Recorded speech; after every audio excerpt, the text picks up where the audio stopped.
Olá, aluno! Eu sou a professora Fernanda Valota, sou formada em Ciências Sociais pela Universidade Estadual de Maringá, com uma especialização em Educação à Distância e mestrado também em Ciências Sociais pela UEM.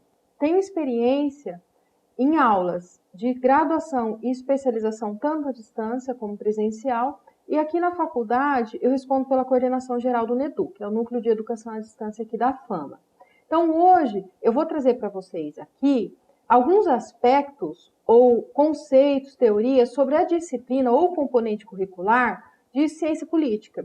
Paralelo à própria evolução dessa área do conhecimento, eu vou trazer para vocês também alguns aspectos sobre a teoria geral do Estado. O que isso significa? Que não dá para a gente falar de ciência política sem nos remetermos definitivamente ao Estado, né? Então, para a aula de hoje, nós veremos o seguinte conteúdo: política, origem e evolução, ciências políticas e o campo de estudo, visão crítica, ciência e ideologia.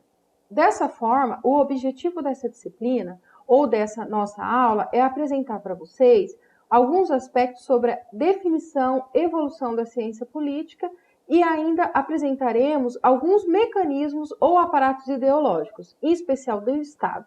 Eu trouxe para vocês na unidade uma definição direta tanto de política quanto de ciência política, né? Então, a gente pode falar que o termo política é de origem grego, tem origem na Grécia Antiga e está diretamente ligada ou veiculada com as questões da polis, que naquele período, como eu já disse, a gente está se referindo à Grécia Antiga. E também está relacionada às ações humanas. Além de estar diretamente relacionado com as ações humanas, está relacionado ou diz respeito ao Estado, à sociedade, à comunidade, ou seja, à vida humana em geral. Para reforçar a apreensão e a nossa compreensão da definição do conceito, ou desse conceito em tela, eu trouxe aí para vocês um apontamento ou uma definição da filósofa alemã Hannah Arendt. Hannah Arendt morreu em 1975 e ela utiliza a seguinte definição, abre aspas, trata-se de convivência entre diferentes. Ou seja, Hannah Arendt alegava ou atestava que a política é a arte de se conviver em sociedade com várias pessoas, grupos sociais, pensando e realizando ações na sociedade de maneira totalmente diferente. Um exemplo disso, se a gente pegar, por exemplo, a sociedade maringaense, ela vive de uma determinada maneira, que é diferente, ou ela se organiza diferente da sociedade ou das pessoas que moram no município de Paysandu, ao lado aqui de Maringá. Então, a gente percebe que eles se organizam de maneira diferente, mas eles se relacionam. A gente sabe que uma parcela significativa de Paysandu vem para Maringá para trabalhar e uma parcela grande também de Maringá, ou seja, de maringaense, sai do município polo para ir para Paysandu. Então, ou seja, a partir da linha de pensamento de Hannah Arendt, a gente pode falar mesmo que política é a arte de convivência entre diferentes e também com objetivos e ações diferentes na sociedade. Muito provavelmente você deve estar se perguntando se esse conceito de ciência política é novo. Ele só foi definido inicialmente na segunda metade do século XIX, mais especificamente em 1880, com o pensador Herbert Baxter. Esse pensador, ele era um professor de uma universidade dos Estados Unidos e ele incluiu essa disciplina ou essa área do conhecimento como uma disciplina acadêmica. Importa dizer que atualmente nós temos as universidades que ofertam cursos de ciências sociais que você sai com formação de ciência política ou outros cursos só na área de ciência política.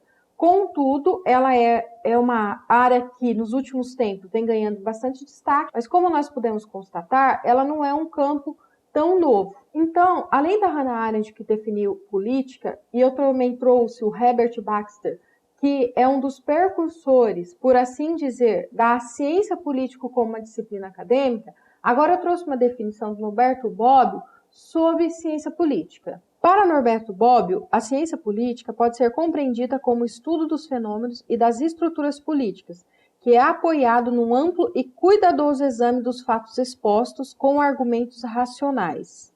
Quando eu falo em racionalidade, obviamente ela se remete à ciência, haja vista que, como o próprio nome já denota, a ciência política ela é um campo do conhecimento que está vinculado às ciências sociais ou as ciências humanas, mas ela tem todo o rigor e todos os critérios que a própria ciência lhe pressupõe.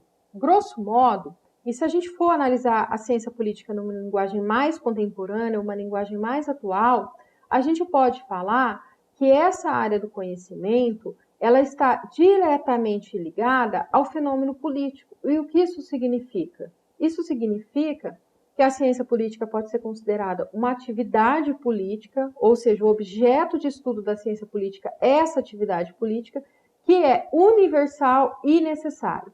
Quando a gente fala de universal, o que significa? Que em todas as relações sociais são permeadas pela questão política. Um exemplo, se você vai ao supermercado e chega lá, você se depara de uma semana para outra com uma alta no preço, por exemplo, da cesta básica, automaticamente esse reajuste está atrelado com a questão política e econômica também, né? Contudo, essas decisões, essas escolhas e essas ações políticas impactam o nosso dia a dia, seja no preço da comida, seja no preço do aluguel, da roupa, da escola. Dessa forma, a gente pode alegar categoricamente que a política faz parte do cotidiano de todos os indivíduos. Não é uma atividade específica aos partidos políticos, às associações de bairros, pelo contrário, daí são esferas de atuação política, contudo, o nosso cotidiano de pessoas comuns, por assim dizer, está permeado por essas relações políticas. É sabido que o objeto de estudo da ciência política é a política. Só que também a gente sabe, ou nós sabemos, que a política ela é dividida em várias esferas, né? Então, dessa forma, eu elenquei para vocês alguns objetos de estudo da própria ciência política que está pormenorizado nas unidades. Os sistemas políticos e o regime partidarista, os processos eleitorais, as formas de participação social e das organizações presentes nos cenários políticos e institucionais. Na unidade de vocês, no material didático de vocês, eu trouxe eu elenquei outros objetos de estudo da ciência política. Contudo, esses são os principais. Uma outra esfera, ou um outro ponto de bastante destaque dentro da ciência política é o agente político, né?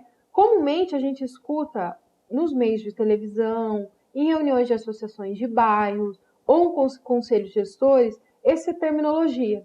Então, eu trouxe um autor para vocês, e que está elencado aí na unidade, que define muito bem o que é um agente político. Então, para Celso Antônio Bandeira de Mello, para ele, agente político ou agentes políticos são aqueles que integram a estrutura administrativa do Estado, ou seja, são aqueles que são responsáveis pela organização administrativa e pelas decisões que resultam ou resultaram em ações a serem inseridas dentro da sociedade.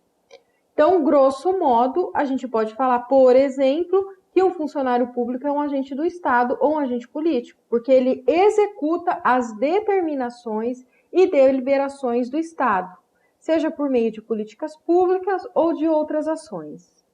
Além dos conceitos e de algumas terminologias, eu trouxe para vocês no material didático indicações de filmes, de livros, de leitura complementar, que faz com que vocês se aproximem mais do objeto de estudo da ciência política. Essa foi a nossa aula, espero que vocês tenham gostado. Uma leitura mais profunda ou mais profícua pode ser feita no material didático, que traz pormenorizado todos esses aspectos que eu elenquei aqui na nossa aula. Até a próxima!